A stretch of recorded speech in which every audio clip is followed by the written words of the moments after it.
and historic edition of the Cheap Heat Productions Wrestling Podcast. My name is Jack Kilby, Executive Vice President of Great North Wrestling, and we are here today for a potential debate for the ages. And what I mean by that is, will Booker T answer the challenge of this man, Hall of Famer in waiting, Ahmed Johnson, the first Black Intercontinental Champion, and a man who has some information to depart to the public about some of the comments of Booker T. But before we get to Ahmed, I must introduce Mr. Cheap Heat, Maurice. Yes, sir. Well, I'm not going to hold the spotlight too long, but we're going to start off on a positive note tonight anyway, Tony. And I just seen today you were officially announced for WrestleCon, something that the fans would be really excited for. So do you want to tell people about WrestleCon this year in Philly? Yeah, WrestleCon, this is my first WrestleCon I've been to in Philly. I just left Philly a few months ago, and they booked me out there again. So they must have liked it with as the words of Mark Henry, my 3 fans that came out. They must have liked me, so they booked me back again. And that's another thing I want to get on subject about is Mark Henry. Okay, well, go ahead. Floor is yours. Well, if he keep coming up with these lies, man, lie after lie after lie. Now, he don't want me to tell a story about him in Germany trying to get with a 15-year-old. Now, he don't want that told, I bet you. And I have she's not 15 anymore, been texting me, and I have her phone number and everything. And she can tell you the story herself about Mark Henry. But, he's just McGilla gorilla. I don't know. He's like a gorilla to me. If you put a picture of a silverback gorilla next to Mark Henry picture, they look just alike. They look just alike. He's a big, lazy gorilla. The only thing he's famous for is kissing a 90-year-old lady. That's the only thing people know him for. And fathering a hand. What's her name, the lady? Mae Young. Mae Young, yeah. Yeah, Mae Young. And that's what he's known for. Clown and stuff. Always clowning. You can't name one show that I clowned on. Or where they asked me to lower myself and clown. But here he is, trying to date 15-year-olds and doing what he do, and he still didn't learn. You keep my name out your mouth, I'll keep your name out my mouth. You shut up, no, I'll shut up. But if you come at me, brother, you can believe I'm gonna strike back. What's Mark Henry's beef with you, Ahmed? I haven't seen that. You what now? What's Mark Henry's beef with you at the moment? I have no idea. Like I said, when I left, if you guys noticed, when I left, the nation just dissolved. It disappeared. There was no more good nation matches. There was nothing that Vince could do with the nation, so he, broke them up. And I think that's what he's mad about me about is when I left, that they dissolved. Fruit went his way, which did a good job with A&P. Tama went his way, Deal went his way, and the McGilla gorilla went his way. So, I don't have any idea what he's upset with me about. Well, it seems to be in terms of people taking shots at you that it can come from left field. And just to recap the situation with Booker T up until his podcast comments recently, he had indicated that he was aware that you had some concerns with how he has been referring to you. He was aware that you challenged him to a physical altercation, and he was aware that you had challenged him to this debate in this forum, which, for the record, his people are aware of this debate exercise and have the information to join, but we'll see if he chooses to accept or not. But in his last podcast appearance, he said basically that he would not be engaging in physical combat with you, but if you saw each other, it would be on. He would not, charge you with anything or go to a lawyer or whatnot. He did say that he had nothing to debate you about, given the breadth and scope of his career. And he also mentioned that, contrary to what you have said, that in fact you were the one that created the animosity with him, and he ended up by making some other derogatory comments about yourself that I don't need to repeat. So just to give you an opportunity to respond to those, sir. Well, first of all, I think he's mad about a comment I said, and they took it totally out of content what I said. I never said I was trying to sandbag him. I was talking about me being there overweight, could barely breathe. You know what I'm saying? Could barely be on the spot. That was my fault as far as our match went, because I was there, man. I was so out of shape, man. I couldn't even breathe. I'm telling you, it was hard to breathe. So, I mean, I did the best I could do at that time. But, it's my fault. And I'll take that mistake. But the comments he made, now that's something else. Now you're on a different ball game. And, he made them comments and talk trash about me, whatever. And I don't see how he thinks he can talk trash about anybody. Anybody. While I was receiving the most distinguished undergraduate trophy at my basic training camp, he was in prison. And all the things I've done compared to what he's done, it doesn't even match up. It doesn't even match up. Yeah, he went to WWF, WCW, won tag team belts. WWF won a couple of belts. But we all know that's for real wrestling, But I've accomplished a lot more in life than he has. I can tell you for a fact that the next time, and I can go on the record and saying this, and I'm sure that you guys are going to be under the same roof at WrestleCon and may end up crossing paths there. It may be. And like he said, he ain't gonna, I don't know what he said about he's not gonna run or whatever he said. I never asked you to run. As long as you keep my name out your mouth, I'll keep my name out your mouth, my mouth. But you want, talk shit, or you want to get it on? Let's get it on. Yeah. Let's just And get it on.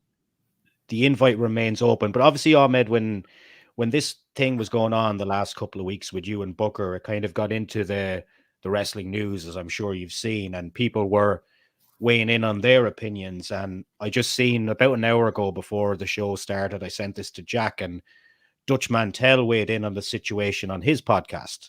Yeah. And he said that Vince McMahon back in the WWF asked him to train you and help you in the ring.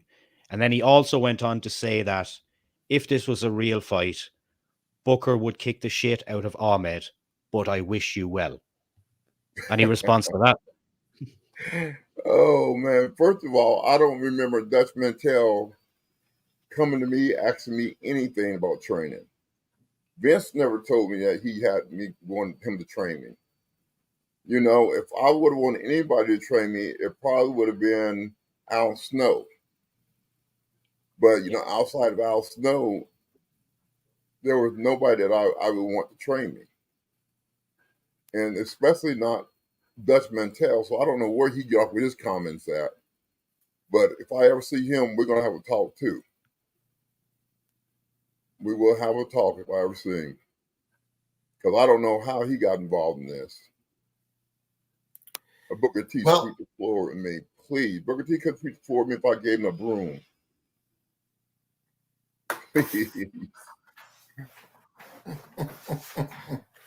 Well, when you add the comments of Mark Henry into the mix as well, it seems to me to be extraordinarily, mean spirited and unfortunate. Given the fact that there's been a lot of time in between when you worked together, and it's something that is equally, I guess, disappointing that at least with respect to Booker, and I understand he has his reasons or whatnot from his own perspective, that he wouldn't take advantage of an opportunity to clear the air, and it Right. makes you wonder why two legendary figures would be involved in something like this when one is doing all the sniping and not at least trying to in a non-adversarial way solve whatever, squash the beef. Right. And it's just like I said, if he took them comments and totally took them out of content, what I was saying, I should have explained myself. I was saying I was overweight. We all know that. I was overweight. I mean, I couldn't breathe. I had no business in the ring, man. No business in the ring with somebody like Booker T anyway. Because, I mean, he's, very athletic, very driven. And I had no business being in the ring with him. But now you're talking about in the streets, a street fight. I don't think there'd be no spin the roonies in a street fight. And that's a totally different ball game, the streets from the ring. And his brother will tell him that I'm used to the streets. I'm used to getting down in the streets. So, whatever you think about that, so be it.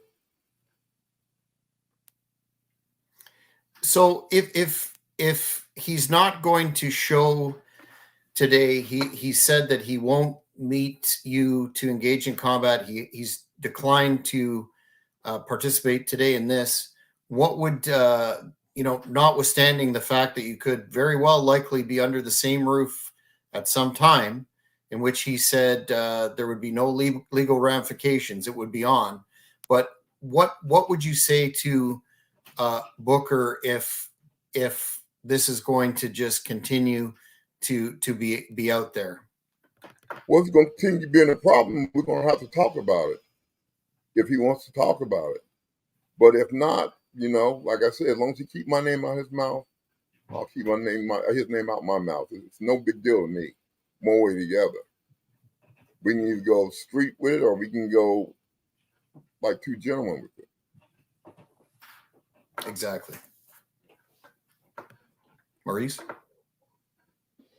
Yeah, one thing I always wanted to ask you, Ahmed, and we kind of got lost in translation the last few shows with all this stuff going on with Booker, etc. But how much would it mean to you to have your acknowledgements represented in the WWE Hall of Fame someday? You know what? It would be okay, but when you got people like Donald Trump and comedians and all them in the Hall of Fame, really, what kind of Hall of Fame is it? It should just be for wrestlers and wrestlers only. But I don't know what kind of Hall of Fame it would be, and even some of the writers should be in there. Like, I don't know if you guys know Bill Abner. Yeah. So Bill Abner should, be in. He's done a lot for the business, and if it wasn't for the magazines and the other people who write about it, then we would be nothing.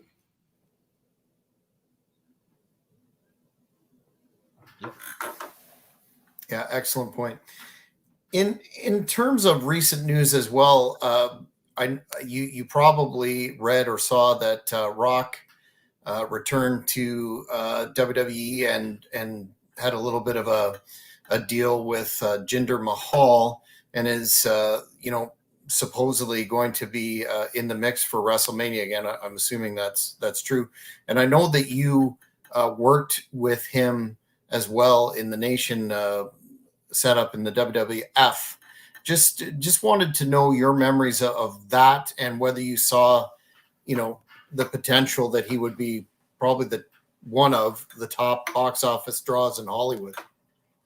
No, but he needs to be on his knees thanking God because I never seen it coming.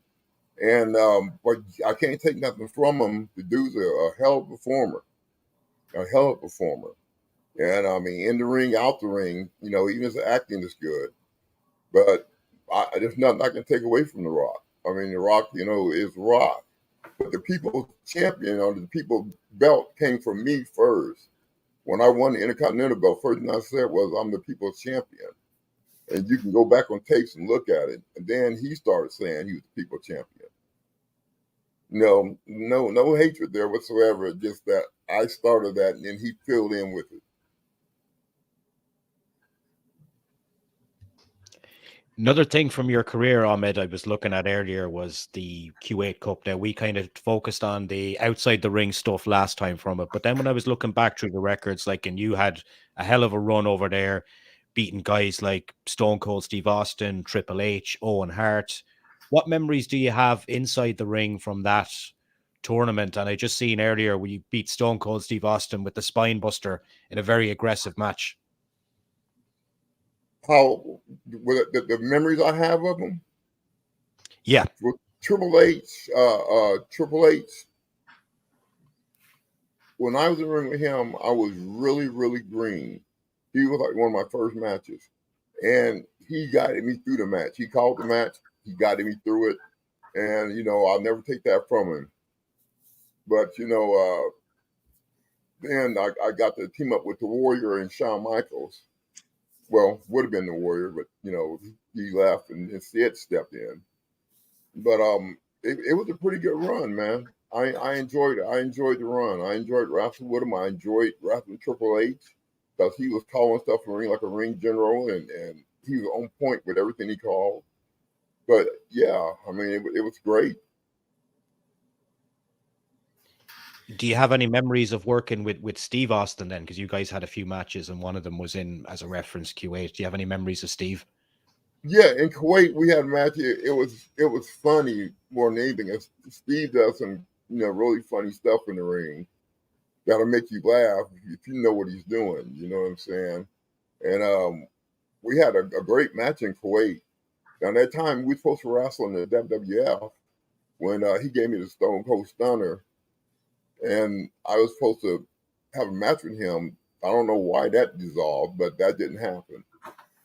I wish it would have, because it would have been a good show.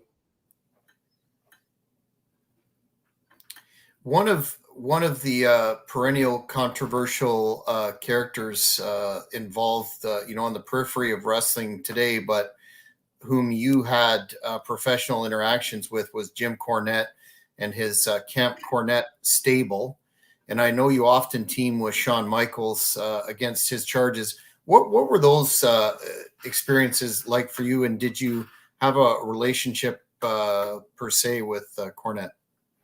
No, I didn't have any relationship with Cornette because I had heard about him even before I got there. I got the word out on him, and he's just not somebody I want to be acquainted with at all. At all. And I don't know what his problem is, because we never interacted with each other.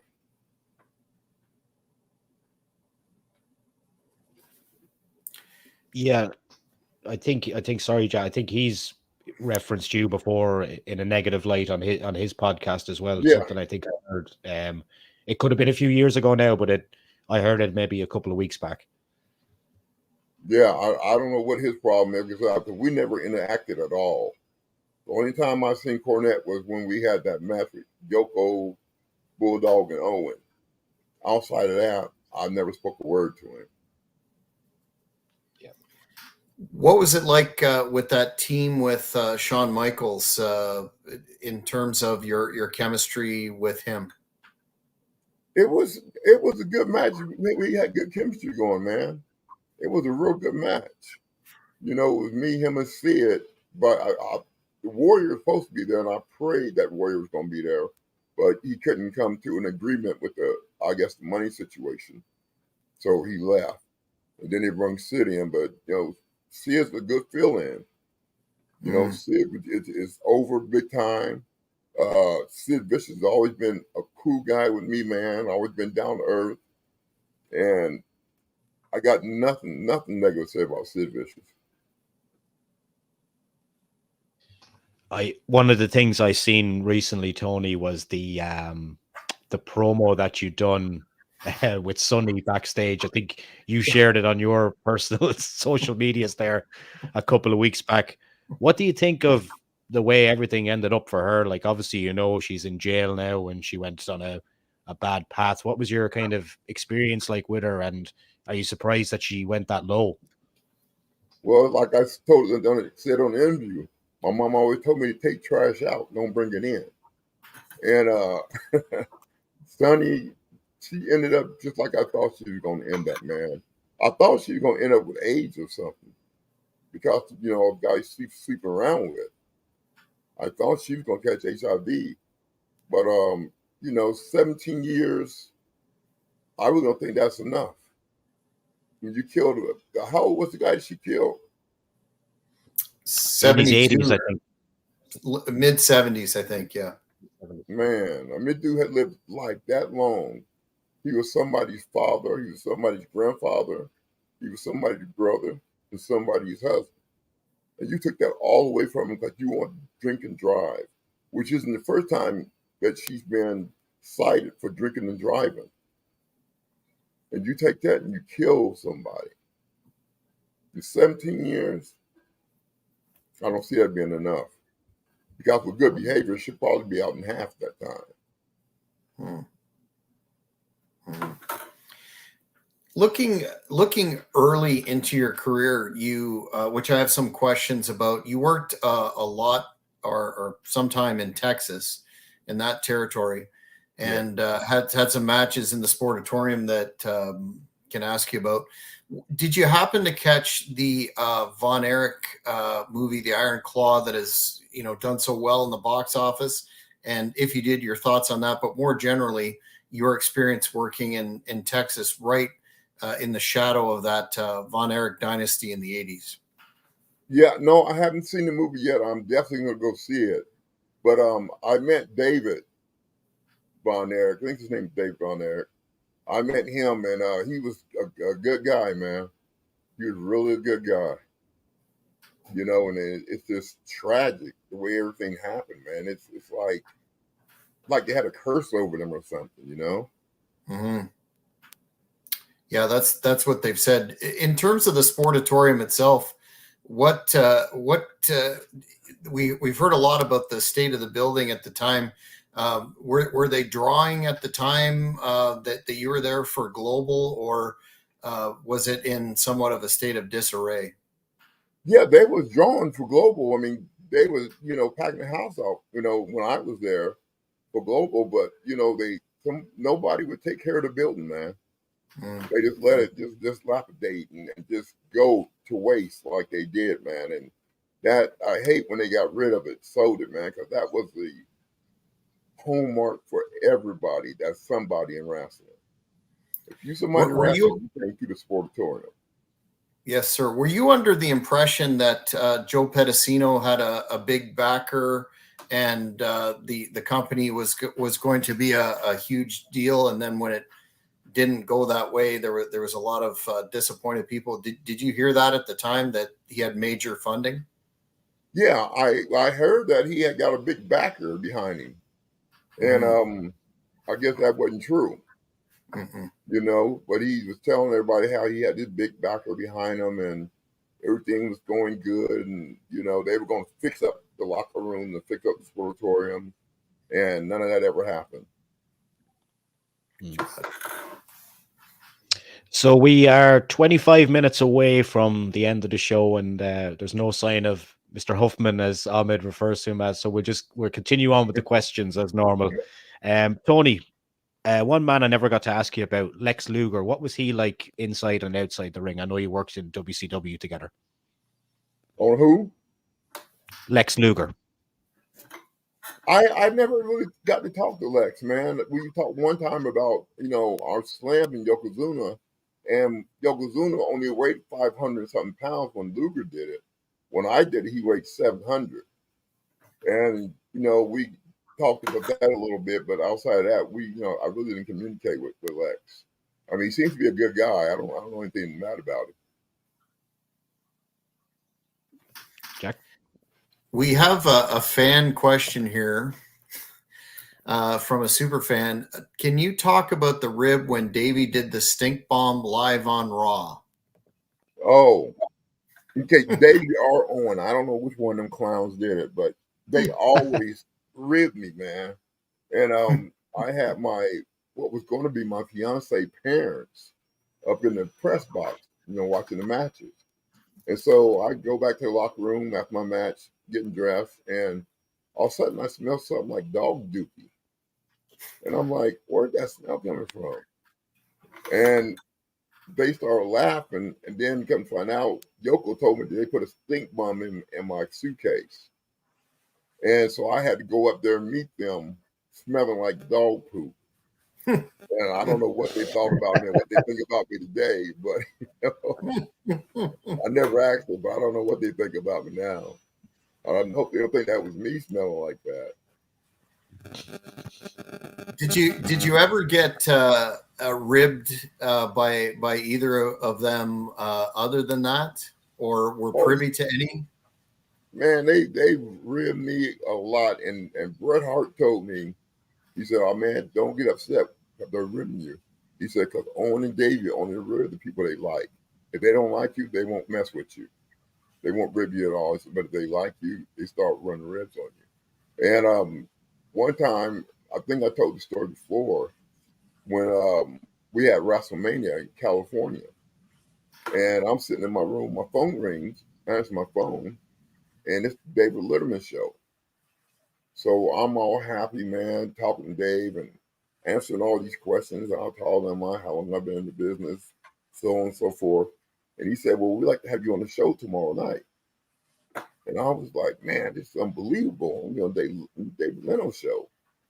So I went out and brought me a new suit, brought me some new shoes, some jewelry. I was looking good, man. And I'm standing outside, and the limo was supposed to be there at 8 o'clock. I'm looking at my watch, and it's 8 o'clock, and then Owen and Davey comes out. And they start talking about, "Where you going? Looking like that." I said, "I got a Dave Letterman show tonight." And they said, "You got Jay Leno tonight?" I said, "Yeah, I got Jay Leno tonight." And they said, "Well, your limousine supposed to be here at 8 o'clock, wasn't it?" And I was like, "Yeah, I was supposed to be here at 8 o'clock." And I was like, "Wait a minute, how did you know my limo was coming at 8 o'clock?" And when I said that, they just bust out laughing, man. Brett came out, and he was laughing, filling the butchers. They got me good, man.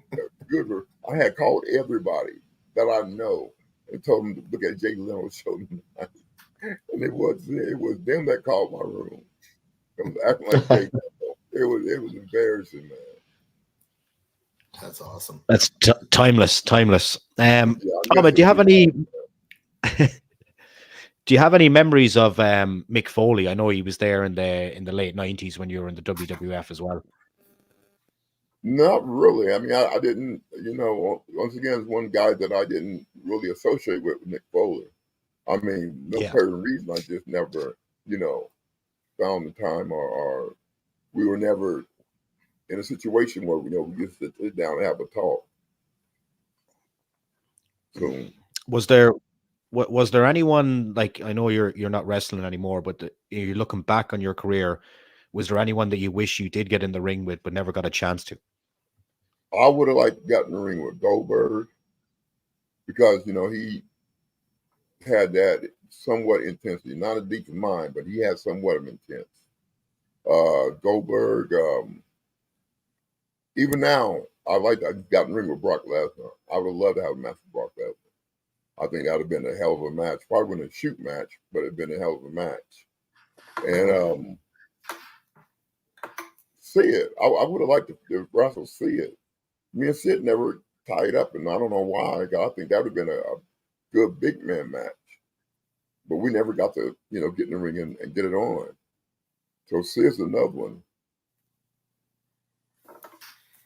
Old school fans asked about this one, and it's kind of a deep cut. But You won the USWA title from Jerry Lawler in the Mid-South Coliseum Yeah, in about 95. What was that like for you, given the history not only of Lawler but the oodles of wrestling history in that Mid-South Coliseum? man, that was great, man. Winning the belt from Lawler and doing Lawler had me slam him 10 times in a row. Wow. He got up, slam me, boom, got up again, slam me, boom, 10 times in a row until, he couldn't get up no more. And then, I pinned him, and it was a very good match, man. And it was an honor to be in the ring with, one of the ring generals. It was an honor. What And I happened keep with forgetting about that. When I talk about my belts, I keep forgetting about the Memphis belt.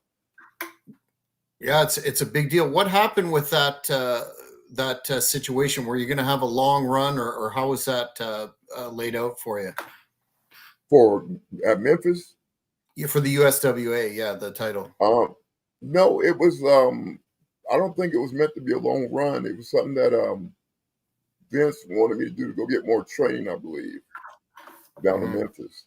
So that's why he sent me down there. And I had no idea that I was going to fight Lawler for the belt until I got there. And then I didn't Wow. know I was going to win the belt. And he did a great honor in putting my name up in that Memphis belt history book. Mhm. Absolutely. Yeah, my good friend there, Niall, he runs the Upper Tier podcast on YouTube, has a question there, and he says, "Do you have any good Road Warrior stories?" No, Road Warrior, man, when I was there, um, is it Road Warrior or Ultimate Warrior? What are you talking about? Hawk and Animal. Hawk and Animal. Oh, Hawk and Animal. Hawk was my man. That was my man. And we went out to eat together. We rode together. We went to matches together. He would have matches he would book, and he didn't want to take Animal, so he took me as a tag team partner on a bunch of matches. And I just enjoyed him, man. I enjoyed Hawk. Animal wasn't as sociable as Hawk was. Hawk, you give him a beer and give him something to drink, and he'll tell you his life story. So yeah, Hawk, I enjoyed Hawk, man. Got another fan question, coincidentally enough.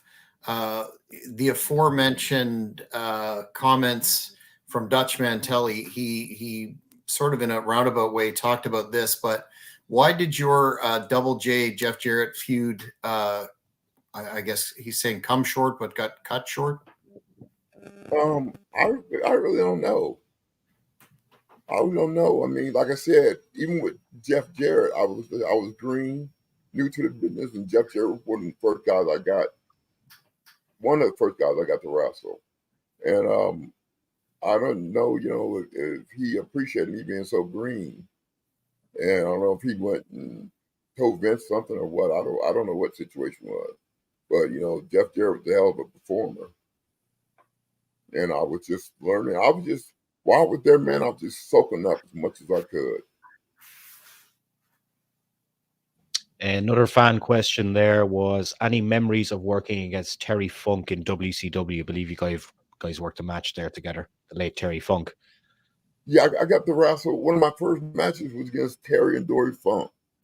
And brother, they lay it in there. They lay it in there. Their punches were on the money.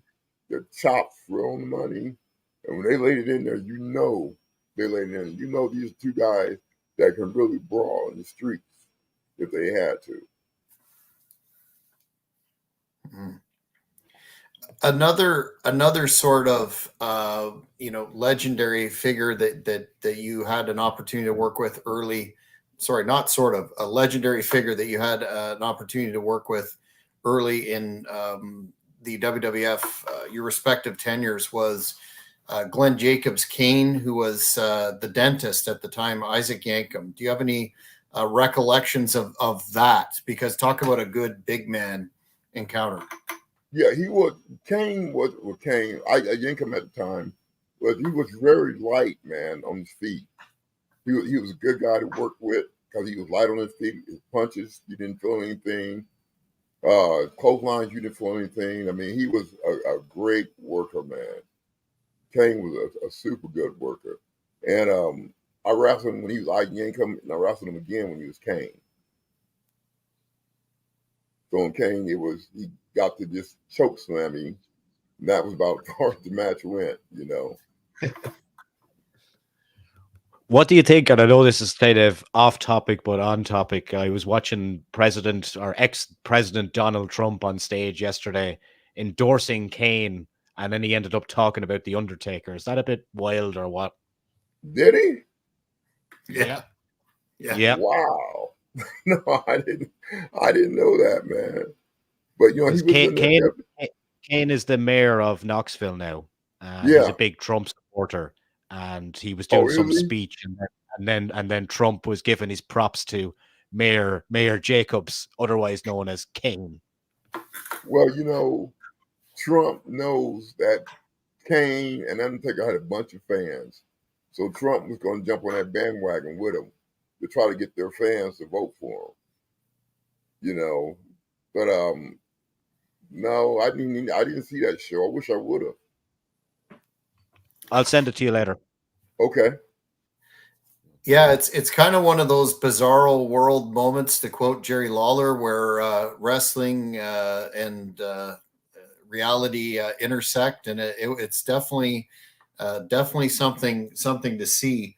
But I wanted to ask you about your program in '95 against in the NWA in Texas against Bradshaw, who would become, you know, JBL. And if you have any thoughts on that, because you know, renowned for his hard hitting, snug style, as were you.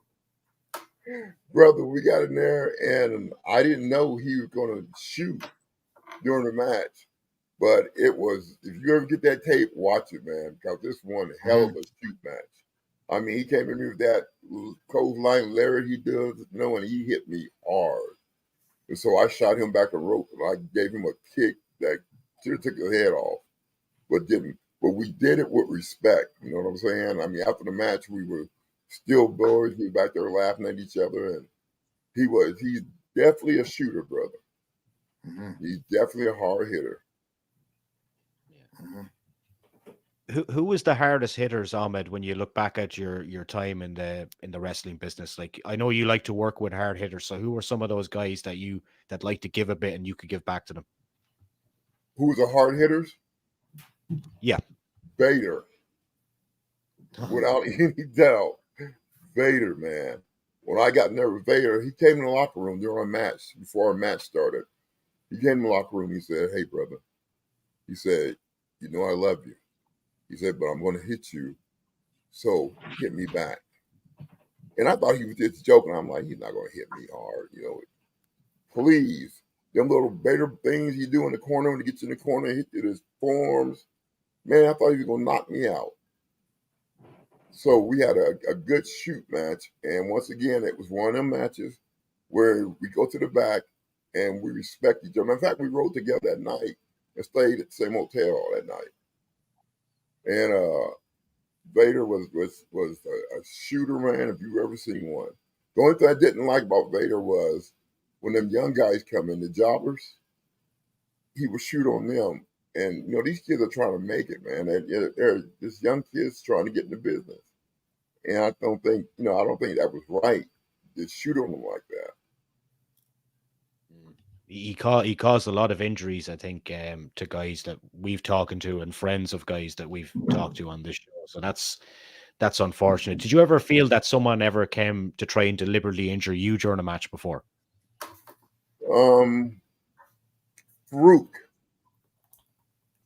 Farouk did. Was that when the rib injury? Yeah. And you know, he finally admitted on podcast that he was jealous of me. He said it. He said, "I was jealous of him." He said, "You know, I've been in the business for 12, 14 years, and here this kid just comes in the business after 1 year, and he becomes the first African American champion in history with the Intercontinental belt. And then, you know, after we had that match, and then I gave him some payback.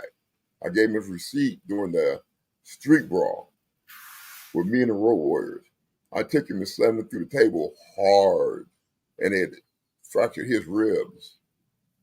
But it was, you know, you got to give them a receipt. If they hit you hard, you got to give them a receipt.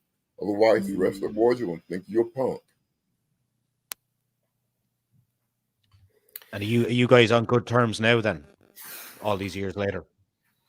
Well, yeah, Farouk is I mean, you know, he has some stuff to say, but Farouk is, I've always liked Farouk. I still like him. You know, after we got over that hump, you know, of him kicking my kidney like that and rushing my kidney, after that, we became real good friends. One, speaking of legendary figures that you teamed with early in your career, about 94, was the Junkyard Dog. And I'm just wondering if you have any memories of that and what advice, if any, he gave you, given all the success that he had in the business. Junkyard Dog and I tagged up a few times at these house shows. And his best advice to me was, and I didn't heed it, I didn't take notice of it. He said, big man, he said, let me tell you something. He said, quit diving over the ropes and quit doing all that, you know, high flying stuff. He said, because I'm telling you right now, in 10 years, your back's going to be messed up, your knees going to be messed up. And he was right. But at the time, I was a young buck, you know, so I'm saying, oh, what this old man know about, you know, me? He don't know nothing about me. Just because you got hurt, I mean, I'm gonna get hurt. You know, and he was on the money with it, man. Now, I hate when he passed away. We have another fan question here from Levi asking your thoughts on Abdullah the Butcher trying to keep other black wrestlers out of Japan, or other African Americans trying to keep other black wrestlers out of the territories. I know a little bit about that. I don't know. I didn't know Abdullah Butcher was doing that, you know, but it's sad, man, because like I said, it's like crabs in a barrel. As soon as you get up, they pull you back down. So, I mean, I don't know about Abdullah Butcher. I don't even know Abdullah Butcher. I know him from TV, but personally, I never met him. And if he was doing that, man, that's sad. But he's correct in the other black wrestlers not wanting you to be on top. He is correct about that. Why do you think that is? Just aside from all the jealousy that, given how hot you were in the WWF, do you have any thoughts on why that would be a phenomenon? You know, it's like you said, it comes down to jealousy. It comes down to them wanting to be number one. You know what I'm saying? Like when I got to WWF, I believe I was the only black guy there when I first got there. And you know, it was kind of weird, you know, being the only black guy in that business at the time. And it's sad. And I welcome, you know, other black wrestlers to come. Like, you know, I brought a bunch of jobbers in for WWF. You know, a bunch of my friends, I brought them in as jobbers, and they got to perform. You know, they just didn't perform to Vince's liking. But I did bring them up and bring them in there so they can get a look at, you know, and get a shot. But that is very, very true. Extremely true. We've got about 5 minutes left on the show, and obviously, as you can see on the screen there, Booger T isn't showing up. He's scared. So I'm guessing like that we're going to kind of close the book on this Booker stuff for now, Ahmed. Obviously, unless he starts talking, as you said again. So like in summary, then just to kind of summarize everything that's went on over the last 6 weeks or so, any final thoughts? Yeah, that I tell you what, if we would have been having a match in WWF, we would have made a lot of money, because I mean, so many people was hitting us up about this. I got so many hits about you and Booker T, other professional wrestlers weighing in, you and Booker T, you and Booker T, you know, and it would have made a lot of money. It would have made us a lot of money. But you know, like I said, as long as he got nothing to say about me, I got nothing to say about him. Well, I think, Ahmed, that you should be commended for speaking out in your own defense and speaking your truth. A lot of people have commented that it can be somewhat of a one-sided discourse because Booker has had the WWE machine behind him for Yes. how many years. You've been doing your own thing away from the business, and yet when you were disrespected, you courageously stepped up and utilized this forum to say your piece, and for that I think you have a victory, a moral and ethical victory, and it's just unfortunate that Booker didn't take advantage of the opportunity to set the record straight and squash this, because life is short. But again, I think this is a W in the column for yourself. Yeah, I wish he'd have came on and debated too. But if he debated, he's probably gonna want to do it on his podcast. But I wish he would have came on and debated. But we can organize that. He did what he done, had to say, and I done and said what I had to say. And from there, man, it just goes on. Life goes on, brother. Yeah. Now that you mentioned his podcast, his co-host actually said on that show that he would be happy to moderate that conversation. Isn't that what he said, Jack? So that was kind of alluding to you going on their podcast, which we can try make happen. If that's something they want to do, we'll see. But for the moment, we'll close the Booker T, so to speak. Yeah, if I did that, though, I would want one of you guys to narrating it. You know what I'm saying? I mean, not just his people narrating it, because they can make you look bad. But I want to bring my own people in to ask me questions and then to do things, and ask him questions and do things. It's funny you said that, Ahmed. That's exactly what Maurice and I said when that comment was made by his co-host, that would be not exactly an equal situation. So once again, if they're listening or find this later, we would be happy to work with Booker T and his team to arrange a moderated debate, but it would be in equitable fashion. And once again, despite, I think another area that you need some props for is the fact that you haven't sunk to the level of the name calling and vitriol and hyperbole that No. Booker has. So that shows you take the high road and you're a class act. So if there ever is an opportunity for a moderated, non-adversarial debate, we'll most definitely do our part to assist in that happening. Right. And I want to, and I'm proud of this too, because he really hasn't got involved. I guess he, I used to be his best friend and Booker's his brother, so he kind of stayed out of it. And I kind of, applaud him for that. Every man for himself, basically. And people don't know the connection me and Stevie had. I mean, we done gotten so many fights together, man, with people, and we came out the winning side every time. And I've had Stevie on the show as well. He's a gentleman. Huh? I've had Stevie on my show, and he's a gentleman. Yeah.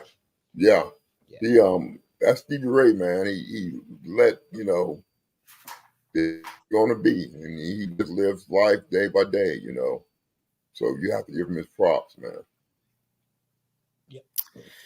Well, fans, I think we're going to end this broadcast. Unfortunately, it wasn't the debate for all time or a legendary debate, but again, major kudos to Ahmed for his actions here, and we will leave the door open potentially in the future for something else. But want to thank you, Ahmed, for your time and your generosity in terms of coming on and discussing your career with us on a couple of occasions. We very much appreciate it, and we'll stay in touch with you, of course. Hey, and I appreciate you guys, man, for, narrating this and, trying to get to the bottom of it. Because most podcast guys don't. You guys and Monty, I really appreciate you guys trying to get to the bottom of it. And like I said, I think it was because I told somebody to ask that I would sandbagging book or whatever, but they took it totally wrong. Sandbagging means I'm putting the blame on me because I was one not in shape. I was the one that couldn't breathe, and I was the one that couldn't remember what we called in the ring. I mean, it was, my fault. Before we go, let's plug that WrestleCon again and let the folks know where they can keep up with you online. Okay, WrestleCon, what date is WrestleCon?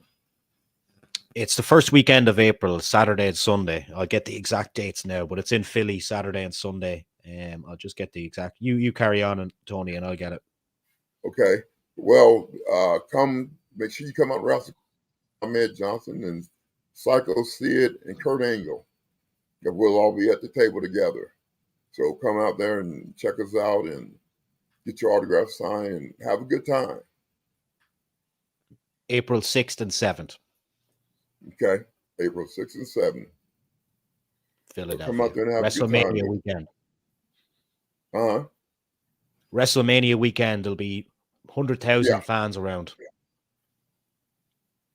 Well, come out. I would love to meet you guys, man. You that I've met, that I've been nothing but a gentleman. Even the promoters that, promote the events that I go for, they always call me back because they said, they can't believe how much of a gentleman I am because they believe in the bull crap that was said over the internet. Oh, I mean, it's mean. He's this, he's that. That was for the business. I'm not like that in real life. But some people can't separate real life from the business. And but come on out and meet me. You'll see for yourself. So fans, we're going to wrap up this special edition of the Cheap Heat Productions Wrestling Podcast. We want to once again thank Ahmed Johnson for his time. Check him out. If you're anywhere near the area, I know I'm considering a trip down to WrestleCon to meet the man, and we will keep you updated as to any further developments as they arise. And if you haven't already, please hit the subscribe button and also notifications so that you don't miss any of the great content Cheap Heat has for you in 2024. For Maurice, I'm Jack Kilby. Take care, everybody. Have a nice day.